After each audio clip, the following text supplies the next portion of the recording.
सीतारामचंद्राभ्याम नमः। श्रीमद् वाल्मीकि रामायण अयोध्या कांड 116वां सर्ग। वृद्ध कुलपति सहित बहुत से ऋषियों का चित्रकूट छोड़कर दूसरे आश्रम में जाना। भरत के लौट जाने पर श्री रामचंद्र जी उन दिनों जब वन में निवास करने लगे तब उन्होंने देखा कि वहाँ के तपस्वी उद्विग्न हो वहाँ से अन्यत्र चले जाने के लिए उत्सुक हैं।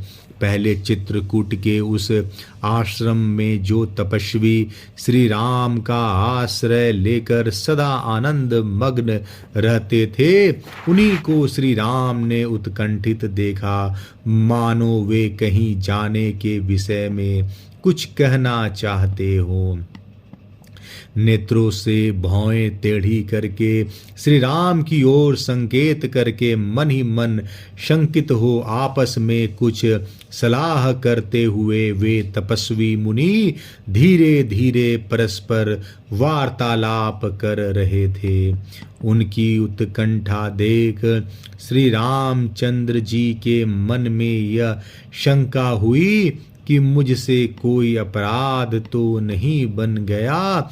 तब वे हाथ जोड़कर वहां के कुलपति महर्षि से इस प्रकार बोले, भगवन, क्या मुझसे पूर्ववर्ती राजाओं का सा कोई बर्ताव नहीं दिखाई देता अथवा मुझ में कोई विकृत भाव दृष्टि गोचर होता है जिससे यहाँ के तपस्वी मुनि विकार को प्राप्त हो रहे हैं?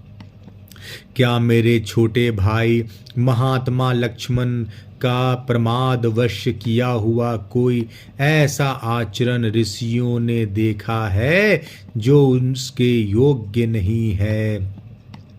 अथवा क्या जो अर्धपाद आदि के द्वारा सदा आप लोगों की सेवा करती रही है वह सीता इस समय मेरी सेवा में लग जाने के कारण एक गृहस्थ की सती नारी के अनुरूप ऋषियों की समुचित सेवा नहीं कर पाती है? श्री राम के इस प्रकार पूछने पर एक महर्षि जो जरा अवस्था के कारण तो वृद्ध थे ही तपस्या के द्वारा भी वृद्ध हो गए थे, समस्त प्राणियों पर दया करने वाले श्री राम से कांपते हुए से बोले, तात, जो स्वभाव से ही कल्याणमयी है और सदा सबके कल्याण में ही रत रहती है, वह विदेह नंदिनी सीता विशेषता तपस्वी जनों के प्रति बर्ताव करते समय अपने कल्याणमय स्वभाव से विचलित हो जाए, ये कैसे संभव है? आपके ही कारण तापसों पर या राक्षसों की ओर से भय उपस्थित होने वाला है। उससे उद्विग्न हुए ऋषि आपस में कुछ बातें कानाफूसी कर रहे हैं। तात, यहाँ वन प्रांत में रावण का छोटा भाई खर नामक राक्षस है जिसने जन स्थान में रहने वाले समस्त तापसों को उखाड़ फेंका है। वह बड़ा ही ढीठ, विजय उन्मत्त, क्रूर, नरभक्षी और घमंडी है। वह आपको भी सहन नहीं कर पाता है।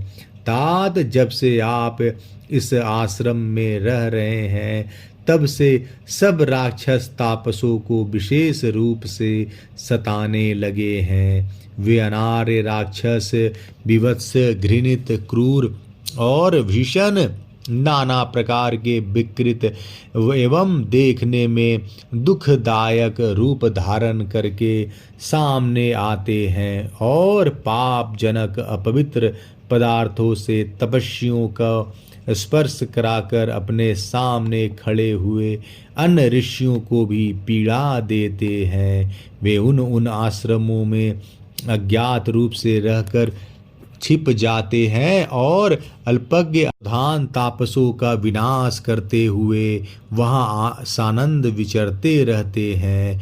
होम कर्म आरंभ होने पर वे शुक्श्रुवा आदि यज्ञ सामग्रियों को इधर उधर फेंक देते हैं, प्रज्वलित अग्नि में पानी डाल देते हैं और कलशों को फोड़ डालते हैं। दुरात्मा राक्षसों से आविष्ट हुए आश्रमों को त्याग देने की इच्छा रखकर ये ऋषि लोग आज मुझे यहाँ से अन्य स्थान में चलने के लिए प्रेरित कर रहे हैं। श्री राम, वे दुष्ट राक्षस तपस्वियों की शारीरिक हिंसा का प्रदर्शन करे, इसके पहले ही हमें इस आश्रम को त्याग देंगे।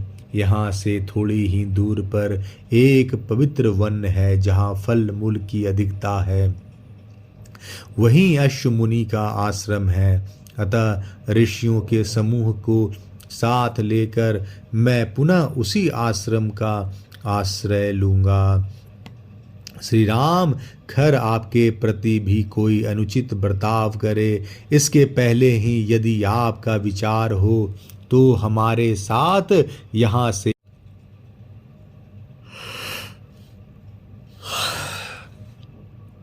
नंदन, यद्यपि आप सदा सावधान रहने वाले तथा राक्षसों के दमन में समर्थ हैं, तथापि पत्नी के साथ आजकल इस आश्रम में आपका रहना संदेहजनक एवं दुखदायक है। ऐसी बात कहकर अन्यत्र जाने के लिए उत्कंठित हुए उन तपस्वी मुनि को राजकुमार श्री राम संतावनाजनक उत्तर वाक्यों द्वारा वहां रोक नहीं सके।